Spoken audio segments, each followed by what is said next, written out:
তোমরা ছাড়া আমার কেউ নেই, ছেলে মেয়ে আমার কেউ নেই, আমার সত্যি কেউ নেই বাবা।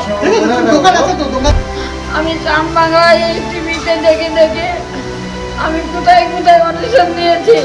ওই চা বিক্রি করে আমি চানবাংলার নাম উজ্জ্বল করবো, আর আমি বাড়ি কিনবো সেখানে টাকা দিয়ে।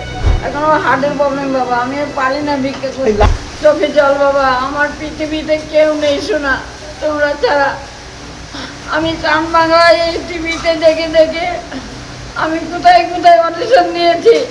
আমার পাড়ার লোকেরা নিয়ে, এই মেয়েটা আমার অনেক সহযোগিতা করেছে, জলপাইগুড়ি নিয়ে গিয়েছে আমাকে। এইখানে আমি চিনে আসতে পারি না, আমি এইখানে নিয়ে এসেছে। আমি এইখান থেকে টাকা নিয়ে একটা দোকানে দিয়েছিলাম, দোকান ঘর নেবো বলে। সেই দোকান আমি টাকার খেত দিতে পারলাম না, আর নিতে পারিনি। সে কিছু টাকা কম দিয়ে আমার টাকা আমাকে রিটার্ন দিয়েছে। দিয়ে আমি সেই টাকা দিয়ে একটা ট্রলি গাড়ি কিনেছি, কিনে সেই ট্রলিতে বেশ আমার মন মতো করে মিস্ত্রি দিয়ে একটা দোকান ঘর করেছি। করে আমি এখন আর কিছু টাকা হলে পরে ওই দোকানটা মাল মাটি তুলে নিয়ে চায়ের দোকান নিয়ে বসবো বাবা। ওই চা বিক্রি করে আমি চানবাংলার নাম উজ্জ্বল করবো, আর আমি বাড়ি কিনবো ওই দোকানের টাকা দিয়ে। এখান থেকে তুমি কত টাকা জিতেছো? এখান থেকে 1,35,000 টাকা জিতেছি মোট টোটাল। সেটা দিয়ে কি করলে? সেটা দিয়ে ওই তো চায়ের দোকানটা করছি। আচ্ছা, তার আগে কি করতে? তার আগে আমি ভিক্ষা করতাম। এখন আমার হার্টের প্রবলেম বাবা, আমি আর পারি না ভিক্ষা এই করতে। লাখ টাকার লক্ষ্মী লাভের কথাটা জানলে কিভাবে? লাখটা আমি টিভিতে দেখেছি, টিভিতে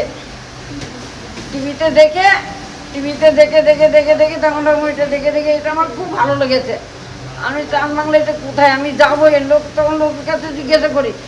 করে তখন বর্ধমানে দেখি ওই অডিশন হচ্ছে, বর্ধমানে অডিশন দিয়ে এসছি। একা চলেই যাচ্ছি, সঙ্গে কেউ নেই বাবা। আমি কি অডিশন দিয়েছিলাম জলপাইগুড়ি, তখন আমি এই মেয়েটাকে ধরলাম, গাড়ির ভেতরে দেখা, ও মেয়ে নিয়ে আসে, আমি ভিক্ষায় যাই। ওকে বললাম, ও বললো ঠিক আছে তোমাকে আমি নিয়ে যাবো। ও আমাকে নিয়ে গেল সেই ইয়েতে, কি যেন বলে জলপাইগুড়ি। সেই জলপাইগুড়ি 6টার সময় গাড়ি করতে, 6টায় গিয়ে নেবে না আমি দিয়েছে। সেখানে অডিশন দিয়েছিলাম, তাও ডাকে না, শুধু বলি গোবিন্দ আমাকে বোধহয় ডাকবে না, আমি বোধহয় এইভাবেই ভিক্ষা করে খেতে হবে।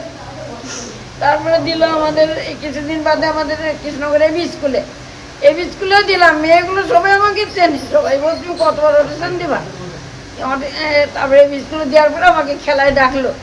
আমি তখন হসপিটালে ভর্তি হাত নিয়ে, আমাকে ডাকলো, আমাকে গোবিন্দ তুমি বোধহয় আমার মুখের দিকে তাকালে, প্রভু আমি যাব, তুমি আমাকে জিতিয়ে দিও, আমি যেন হেরে না আসি, তোমার নামে যেন কলঙ্ক না হয়। এইখানে এসে আমি জিতলাম 1 লাখ, ওই 1 লাখ কত টাকা যেন, 1 লাখ ওইটা সেই নিয়ে সেই টাকা নিয়ে বাড়ি গেলাম। পরের বারে এসে দেখি 2 লাখ টাকার একটা খেলা আছে, একটা মেয়ে আছে আমার সঙ্গে, একটা বউ আসলো, তার ছেলে 9 বছরের ছেলে, তার ব্লাড ক্যান্সার। আমি ঠাকুরকে বলছি ঠাকুর তুমি আমাকে হারিয়ে দাও, ওই মেয়েটা জিতে যাক। আমি হেরে গেলাম, আমি ভিক্ষা করলে 2 পয়সা পাবো, কিন্তু ওর ছেলেটা মরে গেলে ছেলেটাকে ফিরে পাবো না। তখন সেই মেয়েটা জিতে গেছিলো বাবা, আমি খুব খুশি। আমি 8,000 টাকা পেয়েছিলাম, দিয়ে সেই টাকা দিয়ে কোন মতে দোকানটা কমপ্লিট হয়েছে। এখন দোকানে মাল মাটি তুলতে হবে, তো ভাবছি আর কিছু টাকা ধার, পাড়ার থেকে ধার দিনা করে চায়ের দোকানে মাল মাটি তুলবো, 1,000-5,000-7 টাকা হলে হয়ে যাবে। মাল মাটি তুলে নিয়ে দোকান থেকে কিছু লক্ষ্মীর ভান্ডার কিনে যেতে পারো। ভাবছি ভান্ডারের মধ্যে পার ডে 200 টাকা করে ফেলবো। 200 টাকা করে ফেললে আমার ওই যে লাখ টাকাটা খরচা আছে, আমার ওই টাকাটা উঠে যাবে। উঠবে না বাবা বলো? তুমি আশীর্বাদ করো বাবা।